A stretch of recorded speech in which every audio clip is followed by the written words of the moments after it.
Daniel, thank you very much for joining me for the Primate Live. Sure. I just wanted to start by saying, now, I actually grew up in Tasmania. I spent cool. my entire schooling life in Tasmania, and my 87-year-old grandfather actually remembers seeing the thylacine in the cage up close. Wow. So the stuff that we saw in the opening credits of the film, is that the only sort of footage of the thylacine that you have seen up to this point, or have you seen other rushes and things? No, I've seen a little bit. I mean, Vincent, the producer, was saying there's something like 18 minutes in existence in the world. We saw some particular stuff that's owned by, I think it's the Natural History Museum in Hobart. And from that we selected, certain key shots that to use. That kind of, but we didn't change it much because there was just a beauty in that original footage. The way it flash framed when they'd stop the camera and the scratches and the grain. The pacing was really nice, and I think it's such a beautiful creature, and it's such kind of sad footage. And we got it remastered. So what we see in the film, it's never been projected that big or that beautifully before. Now, Willem, I was talking with Frances before, and basically saying that when I watched her character on screen, I sort of could relate to those people because I sort of knew those people growing up in Tasmania. Now, I've spoken to friends of mine who are still living in Tasmania, and they were asking me about the character of the hunter in the film. Now, they were saying to me, is the killing in the film, is it killing for killing's sake, or is it killing, to show what a brute he is? And I was basically saying it's a tool to show the authenticity of the character. Is that the way that you sort of approached it? Well, he's an outsider. He's not from that culture. He's come there to do a job. And his job is, he's someone that gets the job done, and part of his job is sometimes killing things. Yes, sure. So that's just a practical thing that I didn't have even reflect about. Sure. And for you too there, Daniel, it didn't seem to me in any way gratuitous in the film either. It basically did seem like a necessary part of the character and for the film. Was that the way that you sort of approached it? Did you have more scenes and sort of pull it back? Or you just... Look, I think I really wanted to show a variety of the activities that this guy would do when he's doing his job. He's a hunter, I mean, look, there's a disclaimer at the end of the film saying, traps and snares are illegal in the state of Tasmania. And they are, but this character doesn't care, like he's an outsider, like Willem said, he's got a job to do. He shoots a wallaby to get bait. Clean shot. Clean shot, no pain. But the reality is that hunters across Tasmania have licenses to shoot wallabies. People eat them. I mean, it's kind of a delicacy. Yeah. So we certainly weren't showing anything that doesn't happen, and we weren't showing anything that involved unnecessary cruelty or violence. We were showing really just part of the pattern of life. This is where our food comes from. Sure. And really the bulk of it is just the preparation and the tracking and the trying to find the tiger. Do you approach your characters in development in the same way as you did with theatre and screen? No. In fact, even from film to film, it's different. Because I think your job's different. And sometimes you have to do a great research to kind of take the character and have the authority to say, I am this guy. And other times it comes very quickly. It can be, there are really some roles where a costume will put you in that place where you feel confident to play the scenes. And other things, you have to do a great deal of research and a great deal of practice to say, okay, I'm this guy. And in this case, I'd say there was a fair amount. Listen, I'm not going to brag about my preparation. Oh, go on, that's okay.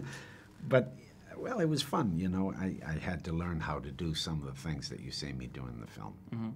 Just practically speaking, because I had to do them efficiently and gracefully in the shots, because some of them are quite specific. Difficult. And then also it becomes a key to the character. Okay. In terms of character development, then, I know with Samuel L. Jackson, the main thing he changes is his hair. With every film he does, he tries to change his hair. Yeah. Is there any sort of subtlety that you try and keep in each of the roles that we may not know, that you go, okay, but this is my little token kind of character thing? Not really. Because it's different each time. Yeah. Sometimes I want to look like myself. Sometimes I really feel the need to look different. I love the beard. Yeah, we debated that, and I said kind of what if. Yeah. Because really, this was also a character you spend a lot of time with this guy, and I didn't want to look like I usually look in movies. So I wanted to do something. And so we just grew it, and I said if we don't like it, we'll get rid of it. It was, the beard actually was enormously helpful. I mean, the beard was in the script, and I'd pitched it to Willem, on a character level in terms of saying, look, this guy, he wouldn't have shaving cream up in the bush. It's going to be more practical for him just to let his beard grow. But there was a strong practical consideration, which is, just for editing and continuity. I mean, if he was constantly growing a beard in the bush and then shaving it off every time, it would beard, no beard, it would be a nightmare. And, so I was really hoping he would buy my character argument. Sure. It's a good joke on me, because my memory is that it was my idea. Fantastic. Always make the other person think it was their idea. That's good.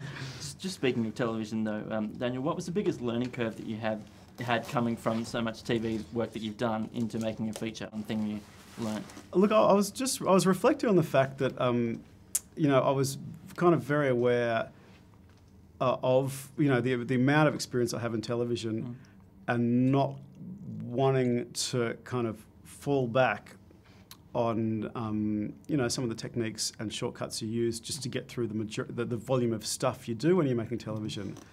I didn't want the film to look like a telly movie, so I think I consciously pushed myself further into those cinematic realms than I might have otherwise done, to make sure I wasn't stepping into any traps. Sure.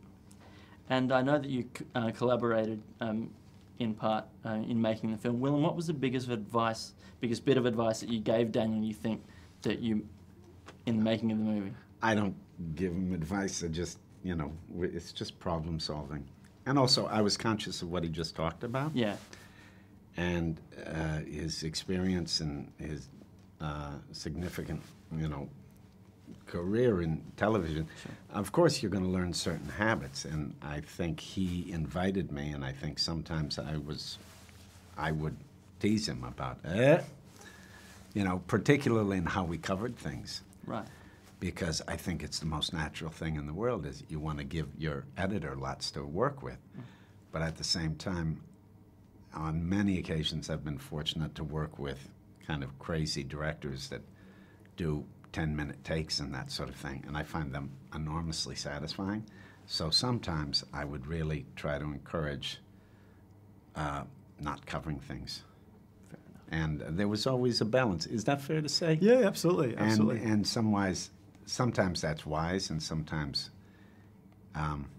you're cutting your throat. But, things like that, because we were agreeing on what we wanted to do, but we have slightly different backgrounds and, of course, slightly different jobs, and ultimately he's the boss, So there's a lot. It was fun to have a kind of interplay, because the character is so central to the project, so I really become the story, so I have a certain kind of authority, but in the end, it's Daniel that's going to frame, organize, score, modulate, do all the,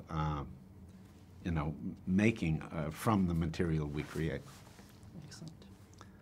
Thank you very much. One final question, though, just to cover off, though. I am from the Primate Lab, so I have to ask from the primate perspective, what type of primate do you consider yourself to be? A silverback, a chimpanzee, or a gorilla, and why? Oh. It's really interesting that you've asked me a question that I've never actually reflected on or considered. I think about it all the time. Is that right? Yeah, because when I look in the mirror, sometimes I see a chimpanzee looking back at me. Pick the nose hairs. Yeah. Well, that I do. Yeah. But also, my new haircut is a little like a gorilla's hairdo. Yeah. Wouldn't you say? Yeah, probably. So the chimpanzee was an option? Chimpanzee, silverback, or gorilla? Yeah, no, I kind of think the chimpanzee. Yeah? Yeah. Excellent. Yeah, I can't articulate why, it's instinctive. But, just this boyish charm.